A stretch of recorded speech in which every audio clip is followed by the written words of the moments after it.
Well, we are back with some breaking news this hour on something that we mentioned right before the break, actually. The Obama administration about to announce steps against Russia in response to Russia interfering with the U.S. election. I want to bring in my colleague, Ron Allen, who is standing by for us in Washington. Ron, what more can you tell us?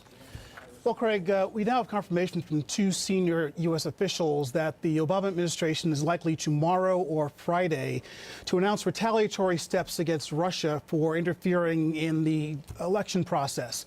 Now, we expect these steps to be economic sanctions, diplomatic sanctions, perhaps naming officials or entities who were involved in the hacking and leaking that the administration says the Russians carried out during the campaign. And remember, they make a distinction, the administration does, between Russian activity that influenced the outcome of the election, that they say did not influence the outcome of the election, versus hacking into the Democratic National Committee, John Podesta's emails, leaking that information, contributing to propaganda, and clearly, the administration would argue, helping Donald Trump win the election. Now, our reporting earlier indicated that the Russian intention was only in part to help Donald Trump win. Their main objective was to sow confusion and to create doubt about the election process. But again, we're hearing now that this announcement could come tomorrow or Thursday, likely sanctions. We're also expecting the administration perhaps to respond through some kind of covert action, cyber activity. They've been very coy about saying what they will and will not do. Right. The president has said that the U.S. will respond at a time and place of its choosing.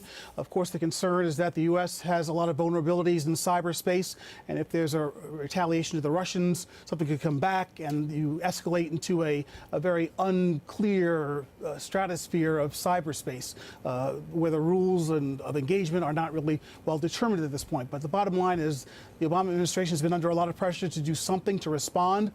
They say that they have, when they announced back in October that they said that the intelligence community had determined that the Russians were involved in this, and that the effort was orchestrated at the highest levels, most senior levels of the Russian government. The other day in his press conference, President Obama all but named Vladimir Putin as being involved in orchestrating this effort. So again, tomorrow we expect some information, some announcement about what the United States is going to do in response. But again, a lot of what happens could be covert, secret, hidden. Ron Allen with some breaking news for us from Washington this afternoon. Ron, thank you. I'm joined now to talk a little bit more about this. Tara Maller, spokesperson, senior policy advisor for the Counter-Extremism Project, also a former CIA military analyst as well. Let's talk, excuse me, Tara. Let's talk about what the administration can do from a cyber standpoint to strike back here. What are our options? Sure. The administration has both covert and overt options on the table. Covert options would probably be in the cyber realm. We might not know when and if they happen. They might go after Russia proportionately. They might hack into systems in Russia to either obtain information or to expose information. That would be something they could do on the cyber side.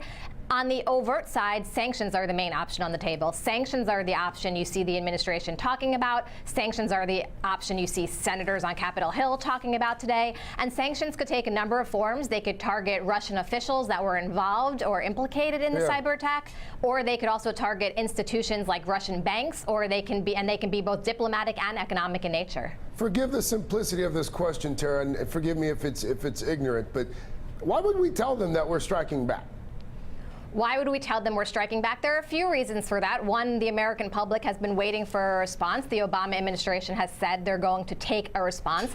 And also there's the issue of deterrence. You want to make some sort of public action as punishment, but you also want to make a public action to deter other actors, both inside Russia and in other countries, from taking similar types of actions, both against our future elections and against our infrastructure or any other sorts of cyber targets that individuals overseas, non-state actors, or state actors might be interested in doing. So I think as part of the general cybersecurity framework here, you see the Obama administration taking its covert and overt parting shots at Putin on this, but it's parting shots that are meant to leave an impact so that other countries see that measure and that they are perhaps a little bit more reticent or hesitant going forward under the Trump administration about taking any sort of cyber action. I want to play just a piece of sound here. This is something that the Secretary of State, John Kerry, said to Andrew Mitchell today with regards to this hacking.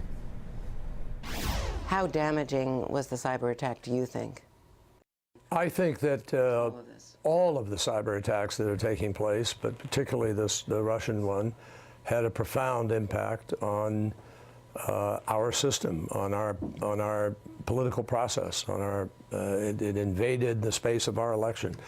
The releasing on a regular basis of one party's stolen emails had an impact, and I think that other things also had an impact.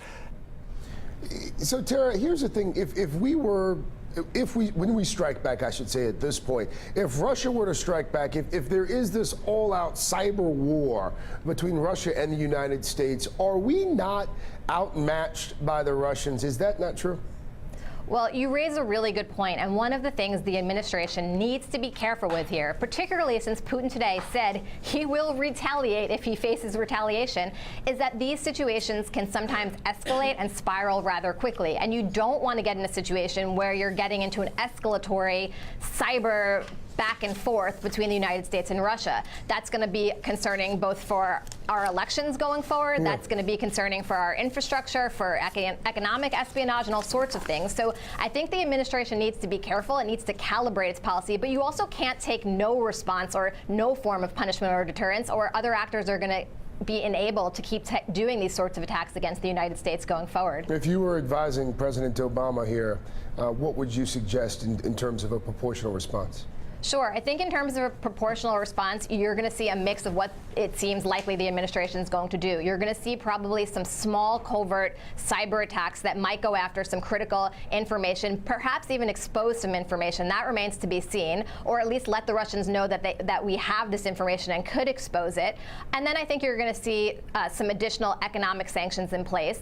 It's unclear sort of what these will be at this point in time. I think we need to wait to see the officials that are perhaps named when this announcement comes out. But I think you're going to see some senior Russian level officials being called out by name, particularly because the administration has been called on to show some more evidence and more specifics. And they're not going to release classified information, but you might see specifics in terms of the who in this, and who in Russia helped to authorize these and who were involved in these cyber attacks. Again, the breaking news this hour: the White House preparing an executive order, we're told, from senior officials as retaliation against Russia for those election hacks. Tara Maller, spokesperson, senior policy advisor for the Counter-Extremism Project, also a former CIA military analyst. Tara, always good to have you on. Thank you for your insight and perspective. Thanks for having me.